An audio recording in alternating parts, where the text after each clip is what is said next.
All right, but let's get started. I want to respect your time. Thank you so much for being here this morning.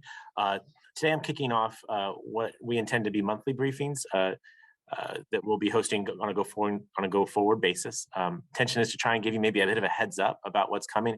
I know a lot of us get to do some business together on a daily basis for whatever is breaking news, and certainly be responsive to your inquiries. Appreciate you being here to let me share a little bit about what's perhaps on deck. And then certainly to answer questions that you may have. And again, appreciate you being here this morning. What I'd like to focus on just in terms of prepared comments would be what's coming up in the month ahead, specifically moving forward on major priorities of housing and homelessness. And as we on the equitable investment in an infrastructure with the intent of every neighborhood being able to enjoy parks, sidewalks, and the facilities that they need. So let me start with housing. On Tuesday, my Homes for All of Us housing action package will go before the full city council for its consideration. All of the policies that make up Homes for All of Us are designed to make it easier and faster to build homes of all housing types for all income levels.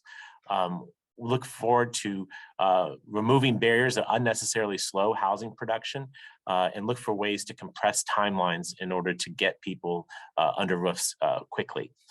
Some of the priorities in this first package of housing recommendations that I'm putting before the City Council is a recommendation for siting housing at city-owned facilities and on underused commercial sites, incentivizing housing development near transits, creating more live-work opportunities, affordable housing production in all communities. Specifically, new projects must replace affordable housing units that may be lost as a part of the development, the proposed development. Entry-level housing, and what I mean by that, I see Lisa Halverstad's here. What I mean by that are single-room occupancy hotels, not just preserving existing ones, but hopefully constructing new ones. And then homes for families. And this is what I might just give you in terms of a taste. Those are bullet points I just listed off for you. But I think all of you see it in your own lives. We get a lot of studios, we get a lot of one bedrooms, we get a lot of two bedrooms, but not much more than that. It sends a signal to families that maybe there's not a future for them here in San Diego. This proposal would intend to add a density bonus for housing developments that contain units with 3 bedrooms or more. Again, trying to utilize the city's regulatory powers to incentivize housing that we know is not currently being produced and is critical for our city's success in order that it be produced. So again, that package of housing reforms intended to speed up development in our city will go before the City Council on Tuesday. It was unanimously approved by the Council's Land Use and Housing Committee more than a week ago, and I'm hopeful that the Council will ratify it and we can get some more folks into housing they can actually afford in the near future. Transitioning housing, of course, is a solution to homelessness. And there's a lot of ways that I believe our Homes for All of Us program will be beneficial to working and middle class families, but also to the formerly homeless. We are making concerted efforts to create more permanent supportive housing. If those of you that watched the State of the City address last month announced that we built 132 permanent supportive housing units in 2021. We have nearly 1,000 in the pipeline now. A week from today, I'll be joining Father Joe's Villages on the dedication of its latest housing project in the East Village, over 400 units of homes for the formerly homeless. Never enough, but affirmative steps in the right direction. And something that we need to continue. We're also working to identify hotel and apartment properties that we can convert under the state's Project Home Key program. These were dollars that we've gotten in the past to take 2 hotels and convert them into permanent supportive housing. We expect additional dollars from the state soon, and we wanted to be able to deploy those quickly, recognizing the urgency of need across our city. We're also while permanent supportive housing is our goal, we have to address the existing conditions on our streets, and that means adding more shelter beds to our inventory. Last year, we added about 21% additional capacity to our shelter system, going from 1,100 beds to 1,300 beds, and we're looking to add more. Some of you joined me back in November with County Chairman Nathan Fletcher for the opening of the Sea Heart Shelter, Community Harm Reduction Shelter in the Midway community right there on Sports Arena Boulevard. that is now home to at least some of the residents who have been living along Sports Arena Boulevard in an unsheltered status. This is a part of why those shelter increases are important. And I will say that it is, if it needs to be stated, Omicron has certainly caused us to have to curtail some of our operations. Specifically, some of you have reported on our inability to admit more folks into our shelters because of shelter residents testing positive and following CDC guidance. I was certainly taking heart and monitoring closely the improving picture when it comes to infection rates in our community. That certainly should allow us to open up more beds, allow more folks to come off the streets and into shelter, and hopefully work their way up to permanent supportive housing and, where appropriate, independence. Our outreach with Caltrans continues. We're engaging folks living near freeways in what is a first in the state program that the governor was here recently to help highlight and try and export to other communities. I was meeting with fellow big city mayors last night, discussing this and other solutions to homelessness across California. And in the meantime, we'll of course continue to perform cleanup operations like the one in the Midway area that was started on Tuesday and is continuing this morning with city workers on Sports Arena Boulevard as we speak. Finally, on infrastructure, we're working to get communities more engaged into making sure they know how infrastructure needs are addressed and prioritized. Throughout this month, Mayor's office and city council members are going to be holding virtual workshops to help communities understand how they can engage and advocate for projects like parks and sidewalks that they may want and need in their neighborhoods. The first of those workshops will start tonight in Council District 5 with the support and partnership of Councilmember Marnie Von Wilpert, who happens to be our Council's Infrastructure Committee Chair. And as I mentioned, they'll continue throughout the month. Finally, next week, I anticipate announcing a new funding model for infrastructure projects citywide that will make sure that high priority projects get built faster, especially in neighborhoods that have not historically benefited from community investments from new development. We are calling this Build Better SD, and I look forward to giving you more details about it next week. And with that, I think that's everything I want to share with you proactively. Happy to field questions from any of you who have any for me this morning.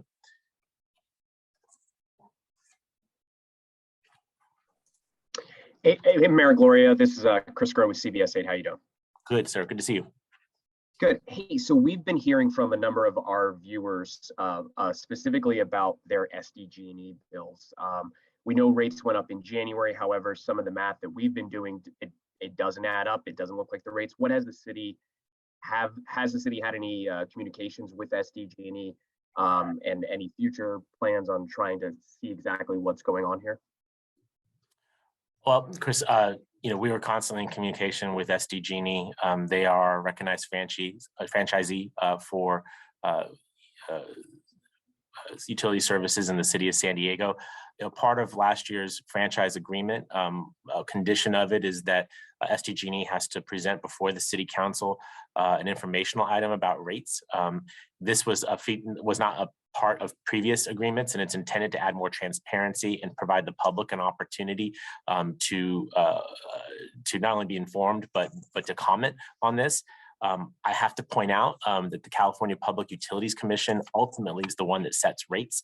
And so the hearing that we're asking for here really is intended to acknowledge the fact that San Diegans can't travel up to the CPUC. They're up in Northern California. It's not practical, but we want San Diegans to be able to have a voice in this process, and we'll do that. The other thing I think is worth mentioning, Chris, as I've been watching the coverage, is that this week, San Diego Community Power is launching its enrollment for residential customers. You may know that back when the city launched its climate action plan that I authored back in 2014, we envisioned the creation of community choice energy. That vision is now a reality. The city transferred many of its accounts to Community Power last year, and this year is an opportunity for San Diegans to make that conversion as well. While the rates are slightly less than SDG&E, they do include a significantly higher sustainable or green energy component. And I think that competition is helpful and important and has the potential of helping to address these issues on a go-forward basis. So the city is an adjunct player in this, if you will. CPUC is where this work lies, but again, the modification we made to the franchise agreement to provide San Diegans direct input, along with the creation of San Diego Community Power, and in trying to inject some competition in the space, hopefully provide some improvement over existing conditions. I've got a question about an issue you brought up before, Mayor Gloria. Good to see you. Thanks for doing this. So the San Diego region did not submit applications in the initial home key funding round that was due to come in on Monday. How would you respond to folks that are concerned that that may be a missed opportunity since it was just focused on regional competition in that case? Why do you think things didn't come together, and what steps are you taking to ensure that we don't lose out on these PSH dollars that you said earlier are just so important? Yeah, appreciate that question. I appreciate some attention on this. The Housing Commission, as I mentioned, has been preparing for the receipt of these funds. Part of that preparation involves doing due diligence on potential properties that could be acquired with the state dollars that we anticipate receiving. It is my understanding in conversations with the Housing Commission that during that due diligence process, various issues were identified. I think the city sadly has in the past failed to do all the due diligence on real estate transactions that are necessary and important. Those lessons have been learned. And so while this development is disappointing, we still intend to apply for state funds through the competitive process. I believe we'll be successful in that regard, but we'll having done so with properties that have been fully vetted and are less likely to present issues after the transaction is completed. Hi, Mayor. This is Marie with Channel 10. I had a quick question for you. We've heard from residents in the Midway District, and they say they're disappointed with the cleanup efforts here. They thought the entire camp would be removed. The individuals would be asked to leave the area. Instead, they're saying crews basically just disinfected the area, and then those folks moved back in. Is there a plan to clear out the area permanently? And the second part to that, I believe there were only a few individuals that accepted the help to move into a more permanent location. What is the plan to try and get more people willing to accept that help? Sure. Appreciate that question, Marie. I saw on the coverage maybe varying reactions to what is going on there. I think the most important thing that I want your viewers to know is that we're not done on Sports Arena. This is an ongoing effort. As I mentioned, we have workers out there as we speak. Our first and foremost responsibility with regard to cleanups in places like Sports Arena is that we prevent disease outbreak. And so the cleanings that are being performed in the Midway community, very similar to what is done on a regular basis in downtown, specifically East Village. And the intent behind those is to avoid spreading things like hepatitis A and shigellosis. I want to point out that on Tuesday, our city workers removed over 3 tons of solid material and debris. And in terms of how long this is going to take, we certainly would like to have been able to get through all of that, but you have to collect that stuff. You have to take it. You have to take valuables and store it under city policy. And then you have to take that garbage and dispose of it at the landfill. We're back out there today. We can get you new numbers when we have them for how many tons of stuff we're going to remove from Sports Arena. And we are committed to continuing to go back there on a weekly basis in order to address the conditions that you see there. With regard to getting folks to accept services, you are correct. After a month's worth of intensive outreach, a very small number of the folks residing on Sports Arena Boulevard accepted offers of shelter. Much like the cleanup, we're not done interacting and outreaching to those individuals, and we'll continue to do that work. We have a coordinated citywide outreach team that will continue to be out there. Through the regular cleanups, we'll have outreach workers, law enforcement, and others that will provide opportunities for connection. And What we see, or what is known, is that repeated contact typically builds a relationship, trust, rapport, and hopefully will get folks to say yes. But what I want folks to know is that the conditions out there are completely unacceptable, and I will not be content with leaving them in that way, but we're gonna have to be persistent. This is not one and done. This is about an ongoing effort to make sure that the situation there improves and ultimately is no longer out there. And that's not gonna be done in one fell swoop. That's gonna be done through repeated and consistent focus on this. You know me, this has been an issue, a priority of mine throughout my public service career. I'm not going to drop this issue. I'm 100% committed to it, and we're going to keep working until we get the job done. Hey, Mayor Gloria, Madison Weil with NBC7. We, as well, we're out there this week in the Midway District, speaking with business owners who are obviously frustrated, and then also in the Logan neighborhood, parents who are, walking their kids to school, and the encampments are growing. So you mentioned a lot of really promising solutions, new affordable housing projects, Project Room Key, adding more shelter beds. But is there a realistic timeline or timetable when some of these projects might actually begin or might actually be completed? Well, they've been happening, and will continue to occur. I was going to be very direct with you guys. The pandemic is making this impossible. It's being very, very hard, right? So let's work through this. Workforce issues are a real thing. This isn't just your restaurant or your local retail shop. It is difficult to get folks to find this work. So as we expand shelter projects, other opportunities, we got to recruit staff for that. That's hard. No matter how hard it was, last year we still did 21% increase over the most difficult of circumstances. I think that shows our city's commitment to being to drive change on this issue, and we'll continue to do it. But we need folks to get vaccinated, right? We need folks. We need to be able to have full access to all of our shelters. We can't have them intake shut down because of an outbreak. We got to be able to have workers who can come and help staff these facilities. We have to have the full opportunities to use our law enforcement system where appropriate. The inability to book certain folks into jail, the inability to have bail, does affect the situation. And so, comparisons year over year right now aren't always exactly fair, right? Because what was happening pre-pandemic to what is now, these are not comparable situations.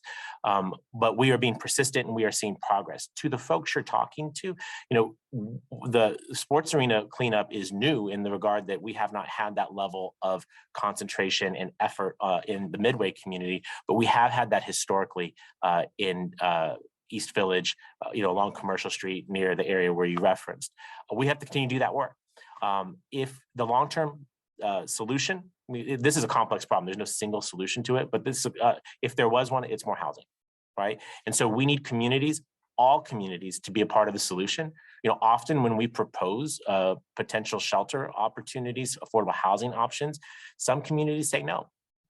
They can't say that any longer and continue to expect this problem to go away. We all have to be a part of this solution, and we will continue to pull down federal and state dollars. We'll marry them with our local dollars. We will do what we can. We took a former Pier 1 store that the city happens to own and converted it into a shelter. At the base of City Hall, Golden Hall was converted a few years ago into a homeless shelter. We are finding every opportunity, every nook and cranny that we can to create more beds that will get folks off the streets. But we need to do more. And increasingly, that's not just folks telling me that the city has to do more. It's about what can you do to help with this situation? What property do you have that you can help offer up? How can we partner to increase the shelter bed capacity, increase the permanent housing capacity? If we have more beds, we'll get more folks off the streets. Forgive that sort of lengthy answer, but I'm trying to give folks a sense of what we're dealing with here. For all the progress we've made with the freeway outreach, with the Coronate Street outreach, with the Sea Heart shelter, you also have shelters shutting down because of COVID. You also have tools that are being taken away because of COVID. We got to get past this pandemic. We have to do it. Once we do that, we'll have a much more of a level set, and I think we can make more substantial progress. But despite all these challenges, we are seeing some level of progress. But I want folks to know I'm not content with this. I am not happy with our current state of affairs, and that's why we're going to continue to persist to find more opportunities to give people shelter. Thank you. Hi, Mayor Gloria. Jennifer Van Grove with the Union Tribune. Speaking of the Midway District, Where do things stand as far as the Measure E redo? Can you give me a very specific timeline? I'm having trouble envisioning how something could get back on the ballot. I don't believe the city attorney's office has filed an appeal, so is that still going forward? And then speak to the process in terms of how you would like to see evaluation of the sports arena site proposals go. Okay, well, let me first, I need to refer you to the city attorney's office for filings and things of that nature. She's, I think, doing a great job in helping to handle the litigation component of this. As I've mentioned previously, we're pursuing a dual track process. We'll avail ourselves of our legal opportunities on appeal, but we will move forward with the planning process. So on that litigation part, please reach out to City Attorney Elliott's office. Again, I have tremendous respect for the work that she and her team are doing on this space, and I'm hopeful that they will be successful in that. But as a fail-safe, because this project is so important to the city and to our community, that dual track process is important. So let me go into that, because that I have more information on. Our planning department is preparing the noticing that needs to go out to begin the environmental analysis that the judge in the lawsuit said should have been prepared prior to Measure E being placed on the November 2020 ballot. This will occur, as I mentioned, simultaneous with the city's appeal of the judge's ruling. We're doing that because we can't take any chances or absorb significant delays. This dual track process preserves all of our options when it comes to redeveloping this property without delay. So see that work from the planning process, planning department. I think that will play out over a number of months, and on current timelines, would afford the council the opportunity to consider placing something on the ballot later this year. With regard to the last piece of your question, it's a bit of a sensitive subject, right? We have 5 bidders who have qualified at this stage, and we are doing our due diligence with those folks to understand their proposals, understand what they mean, what their levels of commitment and specificity are. But in terms of what I see is that we're aiming to bringing all of them forward to the council with the same level of quantitative measurements to include things like the number and affordability of units, the plans for a new or improved arena, the financials and lease terms that they're offering to the city. And our intention is to, once we've done all that due diligence, to bring forward to the city council for their input and their direction to help us prioritize our selection of the bidder, which we will move to the next phase after that, right? So we've got a lot of options. We're doing due diligence. We're going to seek council and public input to narrow it down, and then hopefully get to an exclusive negotiating posture with a bidder that could help us paint a better future for the Midway District. Bottom line for me, though, from a macro perspective, that site has the potential of adding substantially to our city's housing inventory, particularly housing that is accessible and affordable to low, middle, and moderate income San Diegans. And so I want to see a lot of housing on that site. I want to see a lot of public amenities. There needs to be the infrastructure to support that high level of housing that we expect. And I expect a good design. And I think schlocky is getting built in this town under my watch. I want to see something gorgeous there, something that really signals that that neighborhood of Midway is ascending. I think it's a potential for a catalytic project. And I like what I've seen to date. The coverage that you wrote over the weekend, I think painted a great picture of what is possible on that site. Like I said, we're doing our due diligence now to make sure that we can explain with specificity to both the council and the public of what's feasible on that site. And then we want to actually get it done. This isn't about talking about this for a long period of time. We need to get this project done. We need a new arena. We need more housing. We need a better future for the Midway District. And this proposal has the potential of doing that. Mr. Mayor, Ed Linderman, KUSI TV. Ed. Good morning. Appreciating the fact that you are not the San Diego School Board. There is precedent for the mayor and city leaders for weighing in when there are issues of concern as it relates to the school board. And there seems to be a feeling now universally about the situation of mental health, especially as it relates to our young people, that young people are not en masse getting COVID. and the mental health issues of wearing a mask are now sort of superseding any concern about illness. At some point, might you use that data and weigh in here? Because this ongoing situation, and we see it now almost every day in the coverage, that even people who were advocates of having masks at the time of, and now that the Omicron is ebbing, that maybe the mental health aspects of this are way beyond what the illness situation is, and our young people are being harmed. At one point, would you weigh in and talk to the board about what your concerns might be based on this information? Well, we coordinate with our school board partners all the time on a host of issues. I mean, they're key partners in making sure the city's moving forward. You can't have a great city without great public schools. With regard to masking, we are all under the state's guidance for masking, which is an order that goes till February 15th. It's not clear to me what may happen after the current timeline, but the city's abiding by that, and I would expect the school district to do the same. It goes back to what I was saying a moment ago with regard to homelessness. Folks need to get vaccinated, right? And I realize that not all of our students can do that at this point, but the more that we have community protection, I think it becomes easier to lift some of the public health orders that we've been working with. That's certainly my preferred outcome. As we interact here at City Hall, I'm wearing a mask outside of my office when I'm interacting with folks in the car, et cetera. We need to protect our kids. But with regard to your direct question, Ed, we're in constant communication with our school district, but both of us are under the state's direction, at least right now, for masking. Thank you, Mr. Mayor. I know there's a question in the chat, and we may be running short on time with regard to rent relief and helping families with rent burden. I want to remind folks that we are helping people stay in their home through the use of federal dollars. San Diego is one of the leading cities in the country with regard to our successful deployment of rent relief funding. I've traveled back to Washington on multiple occasions to lobby for additional dollars, and we've been successful in that regard. To date, we believe we've been able to keep 15,000 families in their homes through our pandemic relief funds. And just yesterday, we've asked the U.S. Treasury for even more funds. We'll continue to be persistent and outspoken in trying to bring dollars to our community. While we've helped a lot of folks, again, 15,000 families or so, families who are not on the street and not adding to our homelessness crisis that we're experiencing, we recognize that we still have more folks who could use the help. And that's part of the reason why we're being dogged and persistent in asking our federal and state partners for additional relief. Again, that request went out yesterday.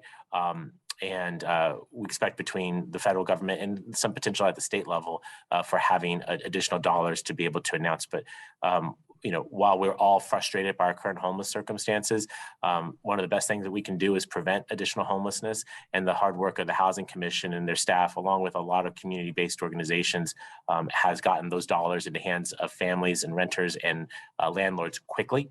And that has absolutely helped us to not add more to this burden of folks living unsheltered on our streets, in our canyons, and elsewhere in the community. Any maybe final question? Who's that? Who was that? I'm sorry. Hi, Mayor. I have one question. Yeah, please. My name's Jacob McQuinney. I'm a reporter with San Diego City Times, City College's student news organization. Oh, right on. Hi. Hi. I appreciate you taking questions. In your State of the City, you mentioned that you were collaborating with local community colleges on outreach efforts for individuals experiencing homelessness. I was just curious if you could give more details about what these collaborations look like and what the role you think community colleges can play in this. I know you mentioned recruiting new workers, and I know the Housing Commission has collaborated with City on its peer training program. I was curious if that was part of it. That is exactly it. Yeah, that program is a great collaboration between the city, our Housing Commission, and City College on the peer program. For reporters who are here who may not be familiar with this, I encourage you to take a look at it. When I was mentioning before, I think it was to Marie, about the workforce issues that we're experiencing, maybe it was Madison, forgive me, on the workforce issues we're experiencing in shelters. When we find a shelter site, when we have the dollars to construct or erect whatever is there, then finding the staff is hard. The peer program at City College is a certificate program that helps to prepare folks to do this unique work, right? We need every one of these outreach workers to be as effective as possible. And what we know is some of the people who are most effective in this work are people with lived experience, folks who may have previously lived on the streets, who have found their way to City College. And for those of you that look, the number of folks who are unsheltered, who are also community college students really across the state is pretty alarming, but it gives you a sense of why we would partner with City College. Obviously, they're in an area that's directly impacted by our homelessness crisis. And this partnership is helping us to create the future workers for these proven solutions to homelessness. What I will say, Jacob, in terms of what more we must do, well, I would like to have more city colleges partnering with us to do this work because it can't be borne by one higher education institution. We need more folks to do it. I think the other challenge is making sure that career pathways where this is. This kind of work is hard. This is extremely difficult, both from a physical and emotional, mental perspective. You're interacting with very, very challenged individuals, and these are not always the highest paid jobs. What we have to do is build career pathways so that maybe you start in outreach, but you start to see a future for yourself in program management, maybe eventually in executive ranks of a nonprofit partner or someone, agency that's working in this space. I think that's how you get the level of professionalism, expertise, the ability to really drive change on this issue.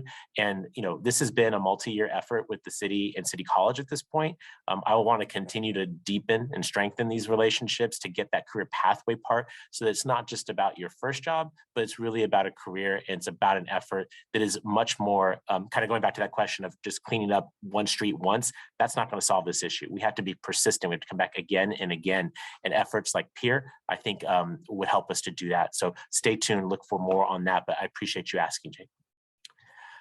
I know we're at the end of our time.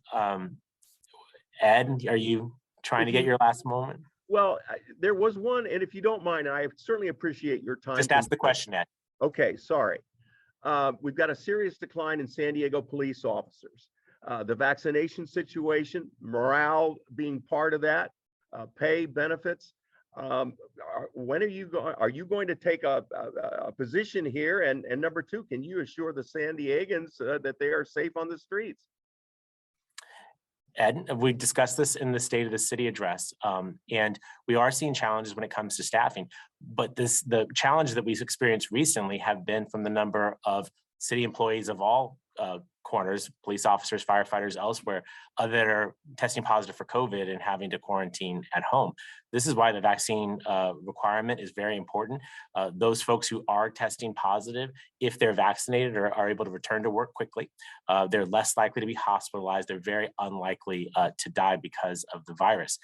This mandate's important. We're continuing to process requests for reasonable accommodation.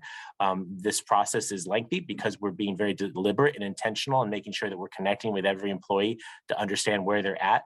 But with regard to impacts to service levels because of the mandate, and we have impacts because of COVID. Throughout the most of the last month, I don't think there was a day that we didn't have triple-digit numbers of firefighters and police officers who were not able to come to work because they were standing at home quarantining. So while the future is uncertain, we're doing everything we can to maintain service levels. What I know is what we've recently gone through, which are significant impacts to city service levels because of COVID-19. A good reminder to everyone to get vaccinated, get boosted, help us put this behind us as quickly as possible. And then we can talk about the important issues of pay, retention. I look forward in this calendar year dedicating the new childcare facility for our city police officers over in Murphy Canyon. We're doing a lot to try and make sure that these jobs pay a sustainable wage, provide the kind of benefits that want folks to want to work here. But we also have to address the immediate and urgent concern in front of us, which is COVID-19. We're not out of it yet. Numbers are getting better, but they'll get a lot better when more folks choose to get vaccinated and boosted.